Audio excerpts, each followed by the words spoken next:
Hello everyone, नमस्कार दोस्तों। Welcome to true IAS and PCS. Continue करते हैं दोस्तों अपनी उपेंद्र सिंह की डिस्कशन को। आज के लेक्चर में हम बात करेंगे इस बॉक्स के बारे में which is about two types of scripts broadly. ये कोई स्क्रिप्ट्स की कैटेगराइजेशन नहीं है, ये कैटेगराइजेशन एक इनफॉर्मल कैटेगराइजेशन है विद रिस्पेक्ट टू कि वो स्क्रिप्ट जो है क्या आर्कियोलॉजिस्ट और हिस्टोरियंस मिलकर उसको या एपिग्राफिस्ट जो है उसको मिलकर डिसाइफर कर पाए, इंटरप्रेट कर पाए, समझ पाए कि वो सिंबल, वो शब्द, वो जो लेटर है वो क्या बयां करना चाह रहा है, या फिर वो इस काम में असमर्थ रहे हैं। तो उसके बेसिस पर दो तरह की स्क्रिप्ट होती है, जिसको एक हम कहते हैं डिसाइफर्ड स्क्रिप्ट और दूसरी होती है अनडिसाइफर्ड स्क्रिप्ट। ठीक है, जिसको इंटरप्रेट नहीं करा जा सका है अभी तक, बहुत सारे प्रयास करने के बावजूद भी। सबसे पहले बात करते हैं डिसाइफर्ड स्क्रिप्ट की। जो एंशियंट स्क्रिप्ट्स की डिसाइफरमेंट की जो कहानी है, ये काफ़ी दिलचस्प कहानी है। वो इसलिए दिलचस्प है बिकॉज दोस्तों, कोई भी जो लेटर होते हैं, जैसे आप यहाँ पर पहले फोटो देखो, ये खरोष्ठी स्क्रिप्ट है। यहाँ पर वोवल्स एंड कॉन्सोनेंट्स आपको कुछ दिख रहे हैं। ये ब्रह्मी स्क्रिप्ट है, इसके वोवल्स एंड कॉन्सोनेंट्स दिख रहे हैं। फिर मैंने आपको बताया था कि जो ब्रह्मी है उसकी डेवलपमेंट होती है, अलग अलग प्रकार की जो ब्रह्मी स्क्रिप्ट है वो इवॉल्व होती है अलग अलग रूलर्स के टाइम पीरियड पर। वो अलग अलग एम्पायर्स के साथ, उनकी डायनेस्टीज के साथ एसोसिएटेड है। फॉर एग्जांपल मौर्यन ब्रह्मी, गुप्ता ब्रह्मी, सिद्ध मातृका, जो कि गुप्ता एम्पायर के बाद या उनके कार्यकाल के दौरान ही ये वाली ब्रह्मी स्क्रिप्ट डेवलप हुई थी। अब यहाँ पर ये लेटर्स तो हमें मिल जाते हैं इंस्क्रिप्शंस की फॉर्म में, किसी न किसी चीज़ के ऊपर गुदे हुए, या उनकी नक्काशी होती है किसी पत्थर पर, किसी एक अवशेष पर, किसी एक टुकड़े पर, किसी शेल पर, काउरी पर, जिसको कौड़ियाँ भी कहते हैं हम लोग, या पॉटरीज पर, पॉट शर्ट्स पर। लेकिन वो बयां क्या करना चाहते हैं, वो कहना क्या चाहते हैं, ये चीज़ समझना दोस्तों काफ़ी ज़्यादा इम्पॉर्टेंट है अगर हम उस डायनेस्टी के बारे में और उस डायनेस्टी से जुड़े हुए फैक्ट्स वगैरह के बारे में पता लगाना चाहते हैं। तो डिसाइफरमेंट अपने आप में एक बहुत इंपॉर्टेंट चीज़ है। ठीक है, अब ये जो डिसाइफरमेंट है, इसके लिए बहुत ज़्यादा मेहनत करनी पड़ती है आर्कियोलॉजिस्ट को, हिस्टोरियंस को, एंड पर्टिकुलरली एपिग्राफिस्ट को। तो यहाँ पर राइटर आपसे ये बोल रहे हैं कि ये जो डिसाइफरमेंट है ये एक बहुत ही ज़्यादा सीरियस टास्क होता है, इसको कैजुअली नहीं लिया जा सकता है। अगर फॉर एग्जांपल हम अशोकन ब्रह्मी स्क्रिप्ट की बात करें, इसको डिसाइफर करा गया था, ठीक है, बहुत मेहनत के साथ। और ये जो डिसाइफर हुई थी अशोकन स्क्रिप्ट, अशोकन ब्रह्मी स्क्रिप्ट, ये number of administrator and scholars जो कि इंडिया में वर्क कर रहे थे, उन्होंने इसको डिसाइफर करा था। और ये जो कहानी है अशोकन ब्रह्मी स्क्रिप्ट की डिसाइफरमेंट की, ये जब अंग्रेज़ों का कार्यकाल भारत के अंदर चल रहा था उतनी पुरानी है। जो जिनको यहाँ पर दोस्तों बोला जा रहा है ना कि एडमिनिस्ट्रेटिव स्कॉलर्स, ये वो एम्प्लॉयज़ थे जो कि ब्रिटिश ईस्ट इंडिया कंपनी के साथ भारत के अंदर काम कर रहे थे with respect to archaeology, with respect to department of history उस टाइम पर। तो ऐसे प्रोमिनेंट नाम कौन कौन है?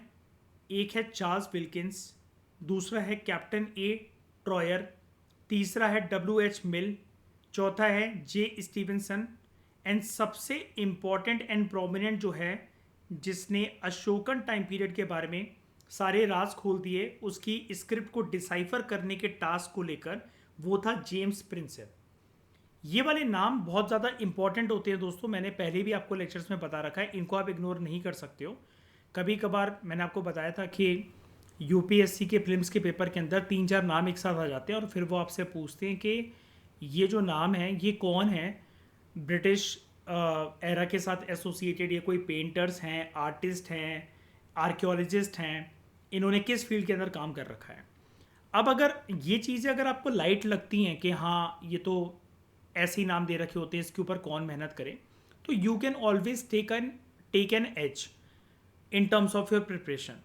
ठीक है, अगर आप थोड़ी सी यहाँ पर मेहनत कर लो। जेम्स प्रिंसेप का नाम आप कोई पहली बार नहीं सुन रहे हो यहाँ पर, 6th क्लास की तमिलनाडु के NCERT में भी हमने इसके बारे में बखूबी तरीके से डिस्कस करा हुआ है। और हर बार जब भी मैंने आपको हिस्ट्री पढ़ाई है, जब भी मौर्यन एम्पायर का नाम आया है, स्पेशली अशोका द ग्रेट का नाम आया है, तो जेम्स प्रिंसेप के बिना अशोका द ग्रेट को, जो कि चक्रवर्ती सम्राट था, उसके बारे में जो इतनी महान बातें हम जो पढ़ते हैं, ये इस पर्सन के कॉन्ट्रीब्यूशंस एंड एफर्ट्स के बिना अधूरी हैं अशोका की बातें। आज हम अशोका को नहीं जान रहे होते अगर ये पर्सन नहीं होता। इसने बहुत मेहनत करी है मौर्यन एम्पायर की हिस्ट्री को डिकोड करने के लिए, एंड पर्टिकुलरली अशोकन एम्पायर को, ये या फिर अशोका के कार्यकाल के दौरान जो मौर्यन एम्पायर था उसके इतिहास को डिकोड करने के लिए। मैं आपको एक चीज़ दिखाता हूँ, यहाँ पर लिखा हुआ है ना जेम्स प्रिंसेप।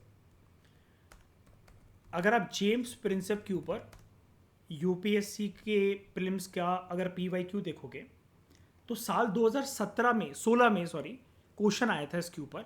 अब ये देखो ये जो नाम कितने इंपॉर्टेंट हो जाते हैं, ठीक है। जैसे आपको ये नाम यहाँ पर देखने को मिल रहे हैं, तो आप हो सकता है कि कैजुअली इनको इग्नोर कर दो। चार्ल्स विल्किंस, कैप्टन हे ट्रॉयर, WH मिल, जे स्टीवेंसन, जेम्स प्रिंसेप, और मैंने आपको बताया सबसे इंपॉर्टेंट नाम जेम्स प्रिंसेप होता है। तो ये एक स्कॉलर बेस्ड क्वेश्चन था जो कि नॉर्मल एनसीईआरटीज वगैरह में स्टूडेंट्स इग्नोर कर देते हैं, लेकिन यूपीएससी को पता था कि यहाँ पर कैंडिडेट्स को या तो हम एज लेने का एक मौका दे सकते हैं, या बाकी कैंडिडेट्स को मेंस की आंसर राइटिंग की स्टेज से हम लोग आराम से बाहर निकाल सकते हैं, क्योंकि प्रीलिम्स उनका रुक सकता है। लेकिन जिसने इस क्वेश्चन को अटेम्प्ट करा होगा तो 2 नंबर उसके एक्स्ट्रा उसको मिल सकते हैं। तो ये छोटे छोटे एफर्ट्स होते हैं जो कि आपको करने चाहिए। क्वेश्चन हम पढ़ लेते हैं एक बारी।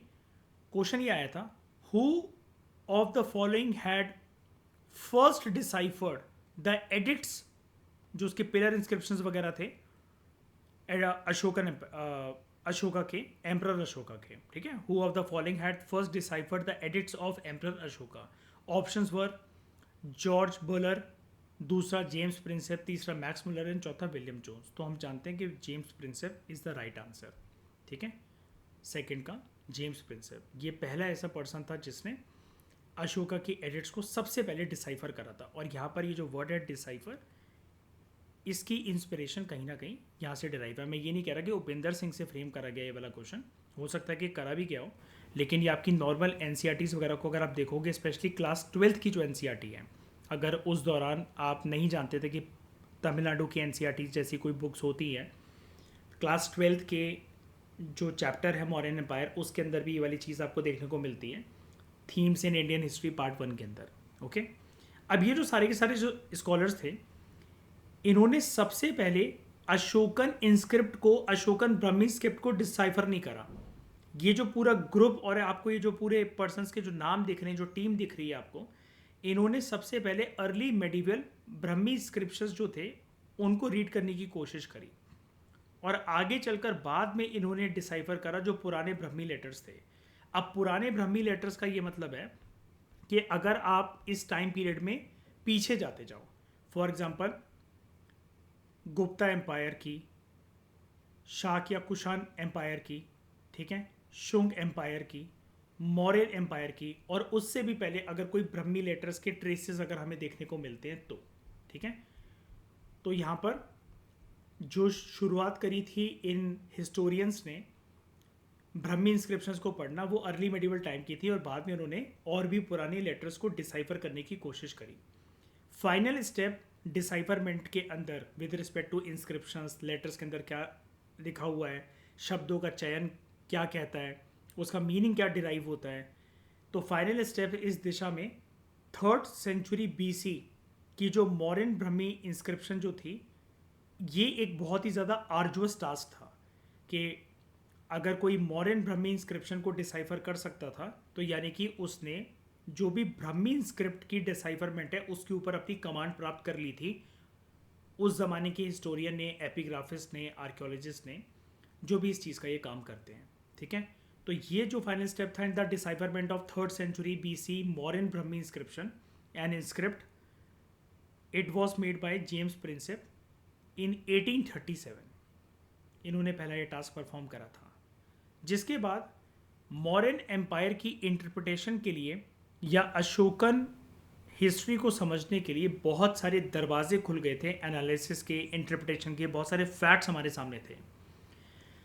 अब जेम्स प्रिंसेप के लिए ये वाला टास्क इतना इजी भी नहीं था। जेम्स प्रिंसेप के सामने एक चुनौती आती है और उसको एक हेल्पिंग हैंड मिलता है अपने उस चैलेंज को ओवरकम करने के लिए। वो चुनौती क्या थी ये हम समझते हैं अगले पैराग्राफ के अंदर। जेम्स प्रिंसेप ने जैसे ही कमांड प्राप्त करी और वो समझ पाया, धीरे धीरे करके डिकोड कर पाया कि ये जो मौर्यन एरा की जो ये ब्राह्मी इंस्क्रिप्शन है, specially which are related to the time period of Ashoka the great, उसने मैनेज कर लिया था कि वो उन सबको पढ़ पा रहा था, समझ पा रहा था, इंटरप्रेट कर पा रहा था। लेकिन उसको बिल्कुल भी आइडिया नहीं था कि जो भी मौर्यन ब्राह्मी इंस्क्रिप्शंस हैं या अशोकन ब्राह्मी इंस्क्रिप्शन है, वहाँ पर एक नाम मेंशन करा जाता था जब वो पढ़ता था, राजा पियादसी। अब पियादसी उसको समझ में नहीं आ रहा था कि किस राजा के लिए बोला जा रहा है।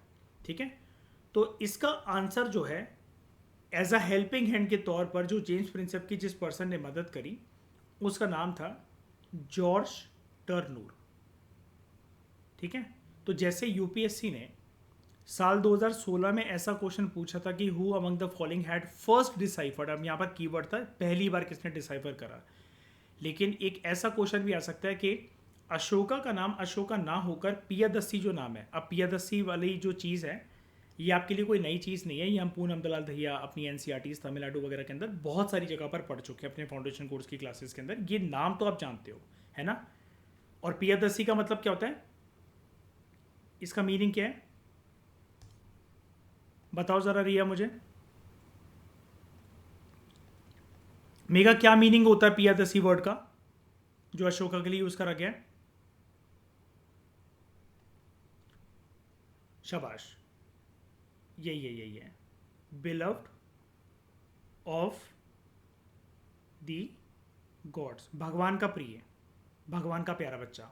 ठीक है, तो ये जो पियादसी है ये तो आप जानते हो, ठीक है। लेकिन ये पियादसी राजा अशोक है, इसके लिए किसने काम करा, तो आपको इसी प्रकार का एक क्वेश्चन घुमा फिराकर आ सकता है, क्योंकि ये चीज़ है साल 2016 की। अब जो प्रीलिम्स होने जाएगा वो 2026 का प्रीलिम्स होगा, 10 साल हो चुके होंगे और लेवल कैसा बढ़ रहा है एग्जाम का वो भी आप अच्छे से जानते हो। तो ऐसी चीज़ों को अगर आपको जानने को सीखने को मिलता है तो ऐसी चीज़ों को इग्नोर नहीं करना चाहिए आपको। ठीक है, my humble request to you. George Turnour जो कि ऑफिसर था सिलोन सिविल सर्विस का। सिलोन कौन सी कंट्री का पुराना नाम है बताओ, आज के समय में कौन सी कंट्री है, श्रीलंका। ठीक है, तो ये श्रीलंकन सिविल सर्विस के लिए, सिलोन सिविल सर्विस के लिए काम करते थे ऑफिसर जिनका नाम था जॉर्ज टर्नूर। इन्होंने आइडेंटिफाई करा था कि जो राजा अशोक है यही पियादसी है, और जिसको पियादसी बोला जा रहा है वो राजा अशोक ही है। और इन्होंने इस चीज़ की रेफरेंसेस को फाउंड करा था in the Pali chronicle known as very famous book Dipavamsa. Dipavamsa जो किताब है उसका एक मिरर इमेज की एक और किताब है जो कि आप कह सकते हो दीपावमसा का ब्रदर, वो कौन है बताओ जल्दी। दो बुक्स होती है ना, दीपावमसा है महावमसा। ठीक है, ये किसके साथ एसोसिएटेड है दीपावमसा एंड महावमसा, बुद्धिज्म के साथ एसोसिएटेड बुक्स है ये। और कौन से रीजन के बुद्धिज्म के बारे में बात होती है इनके बारे में इन किताबों के अंदर, श्रीलंका के अंदर। These books talks about Sri Lankan Buddhism. और ऐसा क्यों मयूर, इसका आंसर दो कि श्रीलंका के अंदर क्या लेना देना है बुद्धिज्म का, क्योंकि इन ये जो किताब है दीपावमसा एंड महावमसा, इनके अंदर लिखी हुई कहानी हमें क्या बताती है, जो लोगों की मान्यता है श्रीलंका में जुड़ी हुई, क्या है वो। नहीं नहीं नहीं नहीं, ये तो बहुत आगे की बात कर रहे हो कि आप अशोकन ने बच्चे भेजे थे। ये बुक का लेना देना तो अशोकन टाइम पीरियड के साथ है ही नहीं ना, गौतम बुद्धा के साथ है ना इन बुक्स का तो लेना देना। एक मान्यता ये है कि गौतम बुद्ध, याद करो, बोट पर ट्रैवल कर कर गए थे श्रीलंका, और वहां पर श्रीलंका के अंदर बुद्धिज्म प्रचलित हुआ एज अ धर्म, है ना। और उसका जिक्र इन किताबों के अंदर करा गया है, दीपावमसा एंड महावमसा। ओके, तो जेम्स प्रिंसेप का काम आसान कर दिया था ये सिलोन सिविल सर्विस के अंदर काम कर रहे एक ऑफिसर ने जिनका नाम था जॉर्ज टर्नोर। जेम्स प्रिंसेप ने अशोकन ब्रह्मी स्क्रिप्ट की डिसाइफरमेंट के लिए तो काम करा ही, इसके साथ इनके जीवन के अंदर एक अहम भूमिका जो इन्होंने निभाई, it was also associated with the decipherment of Kharoshthi script. ठीक है, जो कि काम इन्होंने अकेले नहीं करा, कुछ स्कॉलर्स के साथ मिलकर करा, जैसे कि जो प्रोमिनेंट नाम है वो थे Christian Lassen, Charles Masson, Alexander Cunningham, इनके बारे में आप जानते हो already, and E Norris. Kharoshthi की डिसाइफरमेंट को करते हुए और अशोकन ब्रह्मी स्क्रिप्ट की डिसाइफरमेंट को करते हुए ज़्यादा इजी टास्क जो था जेम्स प्रिंसेप के लिए और इनके टीम मेंबर्स के लिए, as compared to Brahmi script of Ashokan time, decipherment of Kharoshthi script was an easier task for them, James Prinsep and his team members. क्योंकि दो स्क्रिप्ट के जो कॉइन्स थे, बाई स्क्रिप्ट मतलब दो स्क्रिप्ट के जो कॉइन्स थे, वो ग्रीक और खरोष्टी के अंदर जो इशू करे गए थे इंडो ग्रीक राजाओं के कार्यकाल में, वो इजी तरीके से इंटरप्रेट कर पाए ये सारे लोग मिलकर। ठीक है, और मैंने आपको ग्रीक स्क्रिप्ट की इंपॉर्टेंस के बारे में बता रखा है कि आप मुझे बताओ, मैंने आपको काफ़ी बार बता दिया अब तो, कि इंडिया के अंदर इस टाइम पर ग्रीक भाषा क्या कर रही थी, आई कैसे, इसका प्रचलन कैसे हुआ। ये जो लैंग्वेज है it is suppose to be the language of Greece country, Bharat के अंदर क्या कर रही है, खरोष्टी हमें समझ में आता है, ब्रह्मी हमें समझ में आता है, ग्रीक भाषा क्या कर रही है यहाँ पर, ग्रीक स्क्रिप्ट क्या कर रही है यहाँ पर, और इसके जो सिक्के हैं भारत के अंदर क्यों मिल रहे हैं हमें। यस, ट्रेड रिलेशंस, यानी कि हम जैसा पढ़ते हैं ना पूनम दलाल दहिया के अंदर, मैंने आपको एक वर्ड बोला था कि ग्लोबलाइजेशन जो है, वैसे तो वो इंडस वैली सिविलाइजेशन का ज़माना भी ग्लोबलाइजेशन का ही ज़माना था, अपने तरीके से वो उस ज़माने का ग्लोबलाइजेशन था। मौर्यन एम्पायर के अंदर, which was the first great empire of Indian subcontinent, ठीक है, उस टाइम पीरियड के अंदर ये ग्लोबलाइजेशन और जो ट्रेडिंग रिलेशन थे ये भारत के इतिहास में अपनी चरम सीमा पर थे। इससे ज़्यादा जो भारत के जो ट्रेडिंग पार्टनर्स थे in terms of countries, number of राजा, दूर दराज के इलाके, वहाँ से जो सोने के सिक्के आते थे, परफ्यूम आते थे, कपड़े आते थे, इवन गर्ल्स की भी ट्रेडिंग होती थी, मैंने आपको बताया था फाउंडेशन कोर्स की क्लासेस के अंदर। तो उसी से आप ये इंटरप्रेट कर सकते हो कि जो कॉइन्स हैं, जो न्यूमिस्मेटिक्स हैं, उनके अंदर जो दो स्क्रिप्ट देखने को मिली हमें इस ज़माने के अंदर, एक तो ग्रीक स्क्रिप्ट और एक खरोष्टी स्क्रिप्ट जो कि इंडो ग्रीक राजाओं ने इशू करी थी। तो खरोष्टी की जो इंटरप्रिटेशन थी, जो डिसाइफरमेंट थी, वो ईजी थी जेम्स प्रिंसेप और उनके टीम मेंबर्स के लिए।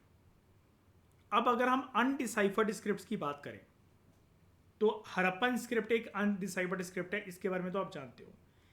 लेकिन अब ये वाला पैराग्राफ आपको एक बहुत अच्छी चीज़ बताएगा, एक बहुत अच्छी नॉलेज बताएगा। अभी तक क्या है दोस्तों, आपको हिस्ट्री की ना आज से पहले सिर्फ इतनी नॉलेज है कि अगर मैं आपसे पूछता कि मुझे एक अनडिसाइफर्ड स्क्रिप्ट बताओ, तो ज़िंदगी भर आपने मुझसे यही सीखा है यूपीएससी की क्लासेस के अंदर कि Harappan script is the undeciphered script. लेकिन अगर मैं बोलूँ कोई और स्क्रिप्ट का नाम बता सकते हो, तो वो अभी आपके पास कहीं पर भी अवेलेबल नहीं थी। वो इन्फॉर्मेशन हमने कहीं पर भी नहीं पढ़ रखा उसे, ना ही एनसीईआरटी, ना ही तमिलनाडु, ना ही पूनम दलाल दहिया, या कहीं पर भी अपने फाउंडेशन कोर्स की क्लासेस के अंदर, और ना ही किसी स्टैंडर्ड जो बुक्स हैं यूपीएससी के लिए जो डिज़ाइन करी गई हैं उनके अंदर इस चीज़ का जिक्र होता है ईजी तरीके से, अनटिल अनलेस अगर आपने डेप्थ में इंटरनेट पे जाकर सर्च कर रखा और रिसर्च कर रखा उसके बारे में। तो अपार्ट फ्रॉम हड़प्पन स्क्रिप्ट, अब आपको मैं इस पैराग्राफ के अंदर पहली बार ये बताने वाला हूँ कि और कौन सी स्क्रिप्ट है जो कि इंडियन सब कॉन्टिनेंट के अंदर एंशिएंट ज़माने से काफ़ी ज़्यादा प्रचलित हैं। वो प्रचलित इसलिए हैं क्योंकि जो आर्कियोलॉजिस्ट हैं, हिस्टोरियंस हैं, एपिग्राफिस्ट हैं, उनका इंटरेस्ट रहा है उसको डिसाइफर करने में, लेकिन वो असमर्थ रहे हैं उसकी डिसाइफरमेंट के अंदर। ठीक है, एक तो हो गया Harappan script, undeciphered script. Apart from this script there are some other scripts also जो कि स्टिल अनडिसाइफर्ड है या which is difficult to read by historians, archaeologists and epigraphist. ठीक है, अब इसके अंदर कौन कौन सी स्क्रिप्ट्स आती हैं? एक स्क्रिप्ट है जो कि ब्रह्मी स्क्रिप्ट है, लेकिन ब्रह्मी की इतनी सारी स्क्रिप्ट को हम इंटरप्रेट कर पाए हैं, जैसा कि आप यहाँ पर कैटेगराइजेशन देख सकते हो। मौर्यन ब्रह्मी को हम इंटरप्रेट कर पाए हैं, ठीक है। शुंगा ब्रह्मी स्क्रिप्ट को हम इंटरप्रेट कर पाए हैं। शाका स्क्रिप्ट, शाका ब्रह्मी स्क्रिप्ट या जिसको हम कुषाण ब्रह्मी स्क्रिप्ट कहते हैं, उसको हम इंटरप्रेट कर पाए हैं। गुप्ता ब्रह्मी स्क्रिप्ट को हम इंटरप्रेट कर पाए हैं। हमें ये तक पता है कि गुप्ता की ब्रह्मी स्क्रिप्ट के अंदर एक इवोल्यूशन आया था, एक ट्रांसफॉर्मेशन आया था, और उससे जाके एक नई प्रकार की ब्रह्मी स्क्रिप्ट बनी थी जिसको हम कहते हैं सिद्ध मात्रिका, ठीक है, जिसका दूसरा नाम था कुटेला। लेकिन एक ब्रह्मी स्क्रिप्ट और भी है जो कि अनडिसाइफर्ड है, और उसको कहा जाता है एज ऑर्नेट ब्रह्मी। ऑर्नेट का मतलब दोस्तों वैसे ही होता है कि किसी चीज़ को सजाना और बहुत फोकस करके किसी चीज़ का आकार देना। तो यहाँ पर क्योंकि ये बात स्क्रिप्ट के बारे में करी जा रही है, और कौन सी स्क्रिप्ट के बारे में करी जा रही है? ब्रह्मी स्क्रिप्ट। तो ये ब्रह्मी की एक ऐसी स्क्रिप्ट है जो कि बहुत ही ज़्यादा हाईली स्टाइलाइज तरीके से लिखी जाती है, और इसकी कैलीग्राफिक वेरिएशंस जो हैं वो देखने को मिलती हैं, जो कि इंटरप्रेट करना अभी तक असंभव रहा है एपिग्राफिस के लिए। और ये हमें बहुत ज़्यादा मात्रा के अंदर देखने को नहीं मिलती है, इसकी कोई बहुत ज़्यादा संख्या नहीं है। These are found in short inscriptions. ये छोटे छोटे हार्ड सर्फेसिस पर हमें देखने को मिलती है, और कम कम इसके बारे में लिखा हुआ है, लेकिन हमारे देश के बहुत सारे कोनों में ये तितर बितर होकर हमें देखने को मिलती है, लेकिन हम इसको अभी तक डिसाइफर नहीं कर पाए हैं, ठीक है। उसके अलावा स्कॉलर्स ने एक और स्क्रिप्ट जो है वो फाइंड करी है, लेकिन उसकी डिसाइफरमेंट भी आधी अधूरी है, या फिर नहीं हो सकी, वो अनडिसाइफर्ड स्क्रिप्ट है, और उसका नाम है शंख लिपि। ये जो वर्ड है शंख, शंख का मतलब होता है जो कूंज शेल, जैसे हम पूजा के टाइम पर जो शंख बजाते हैं ना मंदिरों में, वैसे ही शंख। तो इसको शंख लिपि क्यों कहा जाता है, यानी कि शंख स्क्रिप्ट? क्योंकि इसके जो कैरेक्टर्स हैं वो शंख की तरह लगते हैं, जैसे कूंज शेल बन रखे हों, ठीक है। ये मैं आपको दिखा देता हूं।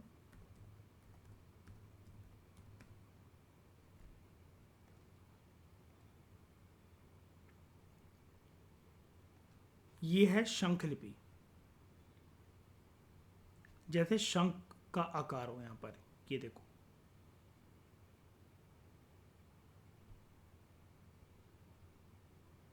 तो ये इंटरप्रेट नहीं हो पाती है हमें कि ये लिखा क्या हुआ है, ये बना क्या हुआ है। जैसे कि ये काउरीज और शंख की तरह जो है इनकी शेप है, जिस प्रकार से शंख होता है ऐसी शेप है इस स्क्रिप्ट की। तो हम ऐसी स्क्रिप्ट को डिसाइफर करने में भी असमर्थ रहे हैं। इसका नाम है शंख लिपि। तो ऑर्नेट ब्रह्मी, देखो ब्रह्मी की स्क्रिप्ट है, इसको अब नाम तो हम दे नहीं सकते थे, तो ऑर्नेट ब्रह्मी कोई नाम नहीं है, ब्रह्मी का एक प्रकार है। ये एक अनडिसाइफर्ड स्क्रिप्ट है, ठीक है, जो कि हमें छोटे छोटे इंस्क्रिप्शंस पर देखने को मिलती है हमारे देश में विभिन्न इलाकों के अंदर, ठीक है। लेकिन अगर आपको जेनुअली कोई नाम जानना है जिसको आप मीन्स की आंसर राइटिंग में यूज कर सको, तो अपार्ट फ्रॉम हरप्पन स्क्रिप्ट आप शंख लिपि वर्ड का यूज कर सकते हो। आज आपके पास से दूसरा वर्ड आ गया, ठीक है। तो it is found in various parts of India, except अगर आप बहुत दूर दराज के दक्षिण भारत के इलाके में जाओ, ठीक है, वहां नहीं देखने को मिलती है आपको। एकदम बिल्कुल बॉर्डर पर चले जाओ आप इंडिया के सर्दर्न पार्ट पर, वहां नहीं देखने को मिलती है, लेकिन फिर भी हमारे देश के बहुत सारे इलाकों में ये वाली जो स्क्रिप्ट आपको देखने को मिलती है, ठीक है। और पर्टिकुलरली ये मिली थी हमें in 4th and 8th century CE। And both ornate Brahmi and Shankha Lipi script जो है, ऐसा माना गया हिस्टोरियंस के द्वारा कि यूज करी जाती होंगी mainly for names and for the purpose of signature. इसके ऊपर मेघा याद रखना, डायरेक्टली क्वेश्चन आ सकता है, ठीक है। With reference to ornate Brahmi script and Shankha Lipi script consider the following statements, या फिर ये किसके लिए यूज करी जाती होंगी, तो 4 ऑप्शन बनाकर वो एक पेयरिंग दे सकते हैं, नेम, सिग्नेचर, ठीक है, या उसके अंदर किसी एडमिनिस्ट्रेशन का या फाइनेंस का जिक्र होता था, जो भी ऐसी चीज़ें, तो नेम्स एंड सिग्नेचर के लिए यूज करी जाती होंगी। ऐसा हिस्टोरियंस ने एक मेजोरिटी व्यू पॉइंट अपना इसके ऊपर रख रखा है, ठीक है। तो there is still undeciphered script similar to Brahmi, जो कि हमें टेराकोटा सील्स पर देखने को मिलती है at various sites such as Chandraketugarh and Tamluk in eastern India. अब इसका कोई नाम नहीं है इस वाली स्क्रिप्ट का, ब्रह्मी की तरह मिलती जुलती है, टेराकोटा की सील्स पर देखने को मिलती है हमें, ईस्टर्न इंडिया के अलग अलग इलाकों में अंदर हमें देखने को मिलती है लाइक चंद्रकेतुगढ़ एंड तामलुक। और एक अनडिसाइफर्ड स्क्रिप्ट जो है, जो कि काफ़ी हद तक खरोष्ठी से मिलती जुलती है, वो हमें अफगानिस्तान के अंदर भी मिली है। ठीक है, अभी अफगानिस्तान वगैरह के अंदर ये सारी चीज़ें कैसे फाइंड आउट हो जाती हैं फिर इंडियन सब कॉन्टिनेंट के अंदर beyond the territories and geographies of India. तो उसका रीज़न ये है कि जैसे आप ये कह सकते हो कि जेम्स प्रिंसेप और जो इनकी टीम है, जब ये अशोकन ब्रह्मी स्क्रिप्ट को डिसाइफर कर रहे होंगे, तो उस टाइम पर जैसे कांधार इंस्क्रिप्शन तक ये लोग पहुंचे होंगे, इनको पता लगा होगा ये चक्रवर्ती सम्राट है और इसका ये रूल यहाँ फैला हुआ था। क्योंकि जेम्स प्रिंसेप के कॉन्टेक्स्ट में आपने एक चीज़ तो देखी ली थी अच्छी तरीके से कि he manage to read this inscriptions. ठीक है, उसकी कमांड आ गई थी कि जो अशोकन टाइम की जो ब्रह्मी स्क्रिप्ट है, इसको भी वो आराम से समझ सकता था, पढ़ सकता था। ठीक है, क्योंकि यहाँ पर लिखा भी हुआ है, हमने पढ़ा था अभी थोड़ी देर पहले, कि final step in the decipherment of 3rd century BC modern Brahmi inscript जो है, जो अशोकन ब्रह्मी स्क्रिप्ट है, उसके अंदर जो सक्सेसफुल हुआ था, उसको रीड करने के लिए, उसको इंटरप्रेट करने के लिए, समझने के लिए अशोकन ब्रह्मी स्क्रिप्ट को, it was none other than James Prinsep. 1837 के अंदर उसने ये वाला काम करा था। तो धीरे धीरे करते करते जब अफगानिस्तान के अंदर कांधार इंस्क्रिप्शन वगैरह की स्टडी चल रही होगी, तो वहाँ पर भी कुछ ऐसी अनडिसाइफर्ड स्क्रिप्ट हमें मिल रखी हैं जो कि खरोष्ठी से मिलती जुलती हैं, लेकिन अगेन उनको इंटरप्रेट नहीं करा जा सका है हिस्टोरियंस के द्वारा। ठीक है, तो ये एक छोटा सा पैराग्राफ था with respect to decipherment and undecipherment of scripts. तो फिर ये कुछ इमेजेस हैं यहाँ पर,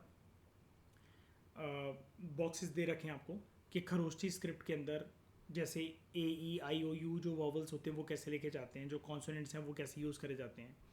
ब्राह्मी स्क्रिप्ट के अंदर वॉवल्स एंड कॉन्सोनेंट्स आपको किस तरीके से देखने को मिलते हैं। जैसे अगर आप यहाँ पर ए को देखो अगर आप इन खरोष्ठी स्क्रिप्ट, तो आपको ये कुछ इस तरीके से देखने को मिलता है, जैसे ऐसा करके किसी ने 7 बनाया हो। ठीक है, वहीं पर अगर आप ब्राह्मी के अंदर अगर आप इसको देखो, तो ये आपको कुछ इस तरीके से देखने को मिलता है, जैसे हिंदी के अंदर हम प्र लिखते हैं ना, इस तरीके से आपको देखने को मिलता है। ये याद नहीं करना आपको, बस यहाँ पर दे रखा है समझाने के लिए, तो ठीक है उतना। अब यहाँ पर जो अलग अलग ब्रह्मी लेटर्स की जो डेवलपमेंट हुई है, उसके फेजेस यहाँ पर आपको दे रखे हैं। हमने इसके बारे में पहले भी यहाँ पर अपनी थ्योरी में पढ़ा था, जब हमें यहाँ पर ये बताया जा रहा था कि अलग अलग ब्रह्मी स्क्रिप्ट जो हैं वो डेवलप हुई है। ठीक है, अलग अलग रीजन में, और उसी के नाम पर अलग अलग ब्रह्मी, मतलब उस टाइम पीरियड के नाम पर ब्रह्मी स्क्रिप्ट का इवोल्यूशन होता है। जैसे there are different stages of Brahmi script जो कि डायनेस्टीज़ के नाम पर रखी गई थी, लाइक अशोकन ब्रह्मी स्क्रिप्ट, कुषाण ब्रह्मी स्क्रिप्ट, गुप्ता ब्रह्मी स्क्रिप्ट। अब एक इम्पॉर्टेंट बात दोस्तों रिकॉल करते हैं, हमने पढ़ा था सिद्ध मातृका के बारे में या कुटिला के बारे में।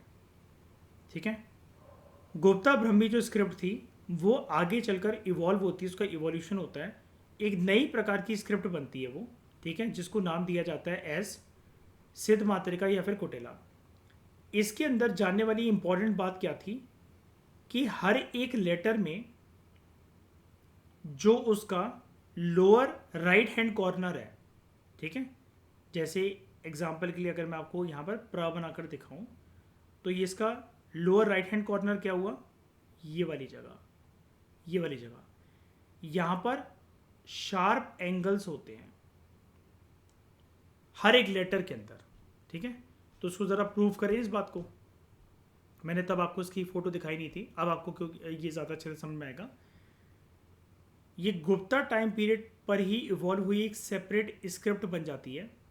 ठीक है, सिद्ध मातृका, जिसको हम दूसरा नाम से भी बुलाते हैं कुटिला। और वो क्या बोल रहा है कि लोअर साइड पर राइट हैंड कॉर्नर पर नीचे की साइड पर एक कर्व्ड एंगल्स हैं, शार्प एंगल्स हैं। ठीक है, तो यहाँ पर आप देखो, ये यहाँ पर मुड़ रखा है, ये यहाँ पर कर्व है, एक यहाँ पर कर्व है, एक यहाँ पर कर्व है, इस जगह पर और इस जगह पर। ठीक है, तो अब जैसे जो का वर्ड बोला जाता था, ठीक है, हिंदी में जैसे हम का बोलते हैं, मौर्यन एम्पायर के टाइम पर वो प्लस का साइन है, शुंग एम्पायर के टाइम पर ये कुछ जीसस क्राइस्ट की तरह साइन है, शाकन कुशान में भी वो पर्टिकुलर ऐसा है, बस थोड़ा सा ये जो नीचे से ये ऐसे करके मुड़ गया। ठीक है, गुप्ता एम्पायर के टाइम पर ये एक तलवार की तरह लग रहा है, और सिद्ध मातृका जो स्क्रिप्ट के अंदर जो ये का लिखा गया है, तो इसकी शेप है ये इसी प्रकार से तलवार की तरह ये, लेकिन ये जैसे नीचे आ रहा है तो इसका शार्प कर्व हो जा रहा है। मतलब जो हमें फोकस करना है, अगर मैं इसको बड़ा बनाकर अगर आपको दिखा दूँ, ये यहाँ से एक आ रहा है, लेकिन इसका ये जो कर्व है ये शार्प है, ये चीज़। ओके, उसके बाद ब्रह्मी स्क्रिप्ट की इवोल्यूशन जो होती है, उसका आगे चलकर जो एक एपिक्स डेवलपमेंट का जो रूप हमें देखने को मिलता है, वो ये देखने को मिलता है कि अलग अलग लेटर्स जिस प्रकार से हमें देखने को मिलते हैं इन टर्म्स ऑफ सिंबल्स, तो वो अलग अलग लैंग्वेज के अंदर लेटर की फॉर्मेट के अंदर उस लैंग्वेज को लिखने के लिए अपनाए गए। ठीक है, जैसे यहाँ पर क्या लिखा हुआ है, development of the letter N A in Brahmi. ठीक है, 3rd सेंचुरी बीसी के अंदर ये कुछ ऐसा होता है आई की तरह, 1st सेंचुरी बीसी में एक्स की तरह होता है। ठीक है, फिर ये कुछ जैसे पाई हम लोग बनाते हैं मैथ्स के अंदर, या फिर जैसे हम किसी चीज़ को बाइफरिकेट करने के लिए एक डायग्राम बनाते हैं, तो ये कुछ ऐसा डेवलप हो जाता है 3rd सेंचुरी सीई के अंदर। अभी तक ये बीसी की बात चल रही थी, यहाँ पर बात हो रही है सीई की, 3rd सेंचुरी सीई। ठीक है, आगे चलते चलते मॉडर्न स्क्रिप्ट्स में ये चीज़ कैसे चेंज हुई, तो ये ऐसा बन जाता है पंजाबी के अंदर देवनागरी, गुजराती, बंगाली, उड़िया, तेलुगु, कन्नड़, तमिल, मलयालम एंड सेनालीज। ठीक है,